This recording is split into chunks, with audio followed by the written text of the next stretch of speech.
अस्सलाम वालेकुम। अच्छा, आज हम मिलकर एक ऐसे मौजू को समझेंगे जो हम सब की ज़िंदगी का एक अहम हिस्सा बन चुका है। इस डिजिटल दुनिया और शोर में अपने दीनी सुकून को कैसे बचाया जाए और किस तरह इन जदीद उलझनों का मुकाबला किया जाए, आज हम इसी पर बात करेंगे। जब हम हर वक्त स्क्रीन्स और डिजिटल डिस्ट्रैक्शंस में घिरे होते हैं ना, तो कभी कभी ऐसा लगता है कि शायद हम एक हारी हुई जंग लड़ रहे हैं। क्या वाकई सोशल मीडिया ने हमारी जनरेशन के लिए दीन पर चलना मुश्किल बना दिया है? ये सवाल यकीनन हम सभी के दिलों में आता है।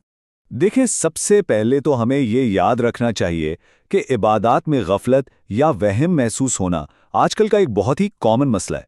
अगर कभी लगे कि हमारा दीन से कनेक्शन थोड़ा कमज़ोर हो रहा है, तो परेशान नहीं होना। इस आजमाइश में हम बिल्कुल अकेले नहीं हैं। अब जरा इस डिजिटल शोर को समझते हैं। ये जो एंडलेस स्क्रोलिंग और स्क्रीन्स की नीली रोशनी है, ये आज के दौर का एक बहुत बड़ा फितना है। ये मुसलसल शोर हमें उन चीज़ों पर फोकस ही नहीं करने देता जो वाकई अहमियत रखती हैं। और इस सब के बीच एक और मसला जो सामने आता है वो है वसवसे, यानी बेबुनियाद शुकूक और वहम जो अक्सर मजहबी ओसीडी की शक्ल इख्तियार कर लेते हैं। वुज़ू और नमाज जैसी प्यारी और पुरसुकून इबादत अचानक से एक अनजानी बेचैनी और बोझ का सबब बन जाती हैं। तो इसका हल क्या है? हल बिल्कुल सादा है, फ़राइज़ पर फोकस करना और फ़िक़्ह को अपने लिए आसान रखना। अगर हम इस्लाम के फ़र्ज़ अहकामात को देखें तो वो बहुत ही आसान और रहमत से भरपूर हैं। प्रॉब्लम सिर्फ वहाँ आती है जब हमारा अपना दिमाग खुद से वसवसे पैदा करके चीज़ों को उलझा देता है। असल में दीन हमारे लिए एक पनाहगाह है, कोई जहनी दबाव या टेंशन नहीं। मिसाल के तौर पर हनफी फ़िक़्ह का एक बहुत ही आसान उसूल है। तकरीबन 5 सेंटीमीटर तक अगर कोई नजासत या गंदगी लग जाए तो उसे माफ़ रखा गया है। बस इस एक सिंपल उसूल को समझ लेने से बार बार कपड़े चेक करने की वो जो तकलीफदेह आदत होती है ना, वो बिल्कुल ख़त्म हो सकती है। और हमारे प्यारे नबी की सुन्नत हमें कितनी खूबसूरती से सिखाती है कि कतरों के हवाले से किसी भी शक को दूर करने के लिए वुज़ू के बाद थोड़ा सा पानी छिड़क लें। उसके बाद जो नमी महसूस हो उसे वही पानी समझें। ये एक छोटा सा अमल शैतान की वसवसों को वहीं ब्लॉक कर देता है। अच्छा, अब आते हैं इस बात की तरफ कि इन वसवसों और डाउट्स को प्रैक्टिकली कैसे हराया जाए। इस्तंजा के लिए अगर हम इस सिंपल सी चेकलिस्ट पर अमल करें तो मसला ही हल हो जाता है। थोड़ी देर इंतज़ार करें, टिश्यू का इस्तेमाल करें, पानी से अच्छी तरह धो लें और आखिर में हल्का सा पानी छिड़क कर हर किस्म के शक को मुकम्मल तौर पर इग्नोर कर दें। इसके बाद प्योरिटी का प्रोसेस ख़त्म और वहम की कोई गुंजाइश बाकी नहीं रहती। फिजिकल प्योरिटी के बाद एक और बहुत अहम चीज़ है डिजिटल हया और अपनी नज़रों की हिफाजत करना।